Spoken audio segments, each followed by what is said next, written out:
Soundbite, Judd. What's the bottom of the truth?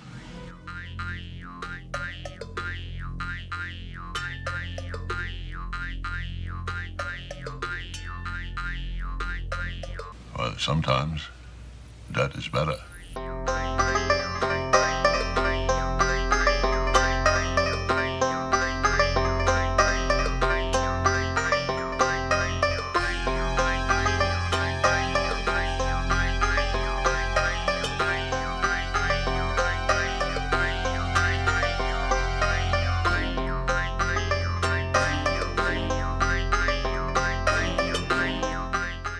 You know, it's funny, after the success of Devil May Cry and the absolute failure of Devil May Cry 2, the studio managed to pull it back so hard with Devil May Cry 3.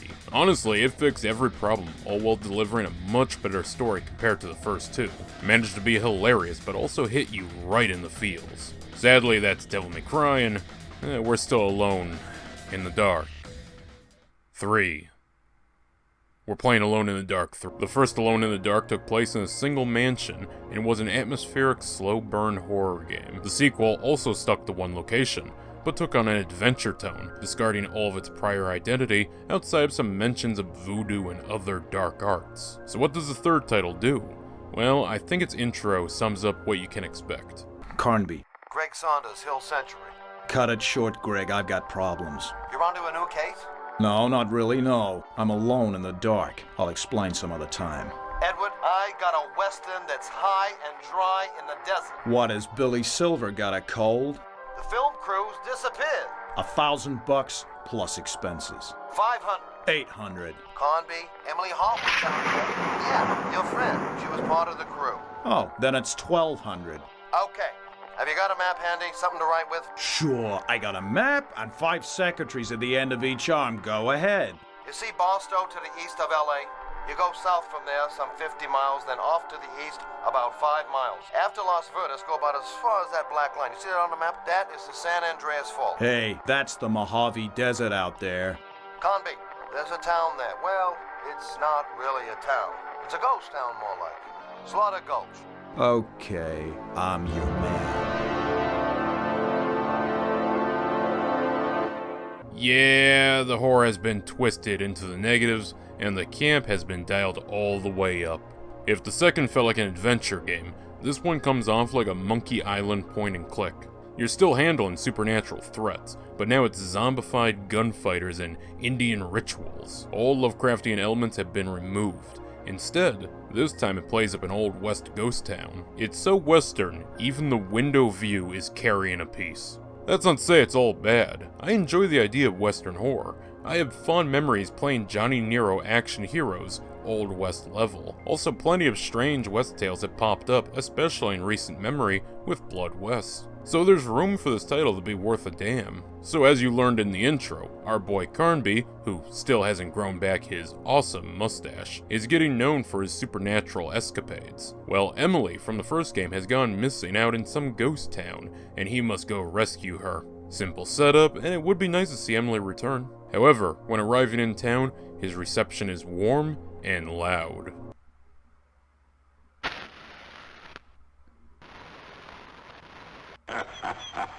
Oh no! Can I run? Game? The town is pretty small in the grand scheme, but initially you're blocked off by locked doors and 2 banditos. The first had something similar with the demons at the staircase, but there kind of made more sense as they were just trapping you for the mastermind. Here, the 2 gunmen will gun you down if you try the pass, but otherwise they're just watching Carnby run around. And it's not like they need him alive. Going into the saloon has you attacked multiple times. I would like to praise the game for having multiple difficulty options and an early customization system, albeit limited, still cool, though as always I suggest going with the presets so you can experience the game, hopefully, as it was intended. Discovering some footage from the film crew shows no one is safe. The piano can give you some lore, but the bull skull opens the basement. Yeah, we haven't gone back to melee enemies, however most are slower firing, so it's not as likely to get trapped with Tommy spam. Still, combat is rough. At least here he runs out of ammo and you can fist fight. Now, the combat hasn't seen much improvement, and as it goes on, you will become more and more frustrated. But how about puzzles? Well, they've become worse. Remember how the two gunslingers block the street? Well, that feels like a lazy way to section the player off and keep the player from discovering how small the town is. But it also screams being rushed. Later on during a puzzle, you're supposed to just know to shoot a door. There is no indication of that. Going inside and reverse voodooing, you'll have to take a bag of scorpions and dump them down the shaft. Somehow, this unlocks the room. Now that's just nonsensical, but what really makes this worse is that after witnessing the lever glitching out, the hatch closes. Do you see it? I didn't. In that corner are two very important items you will need to progress. Somehow you are meant to just know it's there and go over and pick it up with zero visual indicator. Also, you might think the lever freaking out is a one-off, but I assure you, it's not. Just prior, I was able to soft lock my game. You're supposed to block the door like it's RE4. I didn't and started climbing. Now maybe he was supposed to walk in and gun Carnby down, but with no Carnby, he just walked into the door endlessly. The designs are also really lacking. The undead look fine, but there's some oddities that are just never explained. Why is there a flying shape with a red light? Is this a play on UFOs? There's also random characters you'll just meet and ditch with no clue who they are. I'd use wiki pages to discover half the lore. It all feels rushed and without any polish. I do think one bit of gold I found was that I liked how in the jailhouse you can find posters of a few gang members. It remarks about them in ways that will help later on. From getting the idea to blow a lock off with a bullet, to utilizing a soul gold round as the only weakness to one member. Also, if you want to use a shotgun, be sure to whip him. Gets you gold ammunition rounds to use. I did not expect this game to include a masochist paying Carnby in gold to whip him, but here we are. I mentioned it already, but the tone is much more comedic. Take the game over screen. We went from being dragged through Lovecraftian tunnels to being thrown from a cliff or strung up to taking a shovel to the face for all of eternity. At least there's still one for being strung up. I think one thing to note is that this is the first time characters have discussions with voice acting outside of flashback cutscenes. I'm Morrison, a friend of Emily's. Just to note, there are two versions of the English voice acting. I'm using the version off Steam, which I think is the original. I know the GOG version lacks the outro song, which this one has. So I assume it's both have different voice acting. That all said, the moment-to-moment music is the same, and honestly, I didn't hate it. It was a bit goofy, but then again, this is a game that involves Carnby embracing his inner cougar. No, I will not give any context to that. Oh, and the game loves rhyming. It'll do that a ton, and, well, I did chuckle at it. I can't say it added much. Again, so much of this feels like a scrapped LucasArts point-and-click. Jedstone's next consideration was to build a railroad station. Now, the events throughout this game are very strange, and while the story is nothing to write home about, I will put up a timestamp in case you wish to remain unspoiled. So after springboarding from the roof of the jail to the second floor of the saloon, you get a few oddities. One is Emily walking in a trance, the other is this strange featherhead ghost, and finally, is the kid. Now I want to bring him up because I just found this interesting. A note about him talks about how he was shot in the back, and how he'll come back when a vulture cries. The solution is to give the vulture dried meat. I kinda wish there was an alternative to the puzzle, requiring you to shoot him in the back. He is spinning after all. After flashing basket case here from that specific corner, and shooting the dartboard, this game really loves having you shoot shit. Wish there was any sort of indication for that. Carnby now falls down a hole. You'll be falling down a lot of holes. Also, do you remember the platforming? It's back, and now with puzzle elements. At least the chief here is willing to let us pass with the staff. Also, he whips out some spirit magic. Who is this man? The town is built on Indian territory, and the story's pretty pulpy, so local jean jacket enthusiast who remembers the old ways? I'm just gonna imagine he took off the jean jacket for the events of the game. Anyways, now in the bank you happen across the film's actor, Morrison. He doesn't last long, and you have to fight off zombies, eventually shattering the window to stop the Prext curse. Yes, that Prext, antagonist of Alone in the Dark. Also in the Saloon second floor, you can find a photo of the antagonist from Alone in the Dark 2. Plus, when you go through the window into the graveyard and use the staff to fry two invincible enemies, you find One-Eyed Jack's gravesite. How did he get here, after we at best left him buried? I don't know, I suppose our antagonist could have retrieved his body. Oh, I haven't touched on him, have I? Well, if you're falling into the next building, we meet the one friendly inhabitant. I guess he's one of the zombies, but he's friendly, and what's more, he has a letter from our big bad. Emily, for the case and the key! Midnight at the water tank! This is absolute poetry of voice acting. So Jed is our antagonist, and he wants money.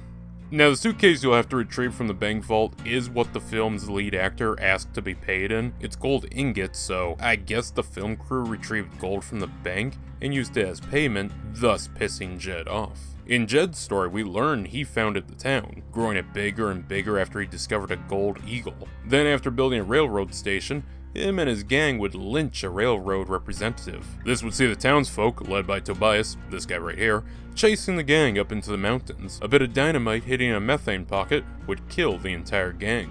Back in the bank, you can retrieve the suitcase after an idiotic moment. For this one-off moment, the game requires you to hold down the search action until the proper combination pops up. Why not just give us a keypad or something? It's so obtuse and idiotic.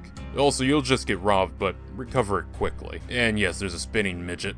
This game is definitely putting the weird in Weird West. So, whisking you off in a rail cart, Tobias is gunned down. Then you spill some paint on a sign, no clue how I was meant to know that, also don't know how I was supposed to know to search the pipes either. Outside, you set up some explosives and blow the station sky high. Make sure you're snappy, or else the Pentagon thief will pop back up to steal your ill-gotten gains. Hey, look, a grave marker, with my name on it. I'm sure this trade will go well. My god, I'm going to die! Okay, so the game has been strange, but I really need you to stick with me here, because it's somehow going to get stranger. Remember our Indian friend? He brought Carnby back as a mountain lion, and now we must navigate the entire town as an agile feline. It's actually kind of cool to run around, jumping over top of everything. Those broken stairs in the saloon no longer pose a challenge. After retrieving the eagle and heading back, you're cut off by two werewolves. Luckily, these are the kind that just assume wolf forms, so dipping your paw in tar and then some silver shavings, you clumsily do battle, killing them off. Did I mention this town is located in the Mojave? So the courier who had cheated death in the cemetery outside Good Springs cheated death once again, and the Mojave wasteland was forever changed. The strange just keeps on coming, as not only do you need to embrace pacifism with your doppelganger and get some new clothes, but you also have to drop the soap so as not to be raped in the water tank? Also, off-script side note, but if Carnby getting killed created a spiritual doppelganger, is that what happened to everyone else? They're just spiritual doppelgangers?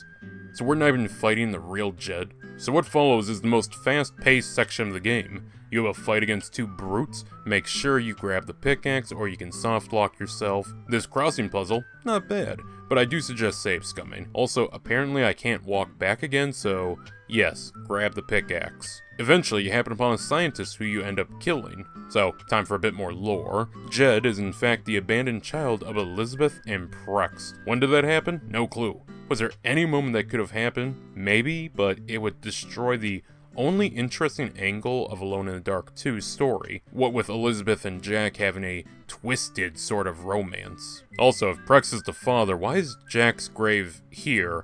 Let's play bullshit artist and say Jed did recover his body. It would make more sense with Jack being the father. Not that any of this particularly makes sense. And the scientist you take out is also an inhabitant of the town. Turns out the town sat on a radiated ore, which the scientist pushed Jed to dig up. It mutated members of the community, but due to his bloodline, Jed was immune. Also, something about the Aztecs and blowing up the fault line will lead to God or something. The story is weird. Just as weird as gunning down the martial arts guy and stealing his wig. At least we managed to save Emily from a ritual just to see her knock herself out. Luckily, we have a full bottle of ammonia to wake her the fuck up. We've encountered her a total of 3 times, 2 of which she was in a trance, and she was only up for a little bit this third time around. However, it's strange how not a single piece of dialogue is said between the two of them, especially since they are both at the mansion from the first game, which both of them would have to have been there in order for her to be referred to as Carnby's friend. Look, you're at the end. Jed has put on his Iron Man suit straight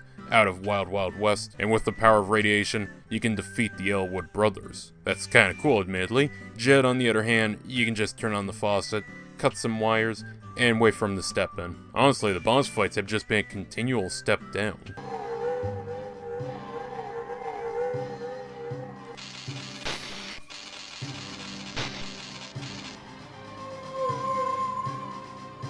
Anyways, together our reunited duo flees via a train that somehow manages to jump the canyon. Alright, sure.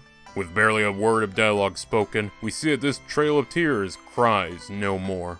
Also, we have this ending credits song that, honestly, fuck it. I'm just playing the full thing.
And that's it. We've reached the end. The Alone in the Dark trilogy.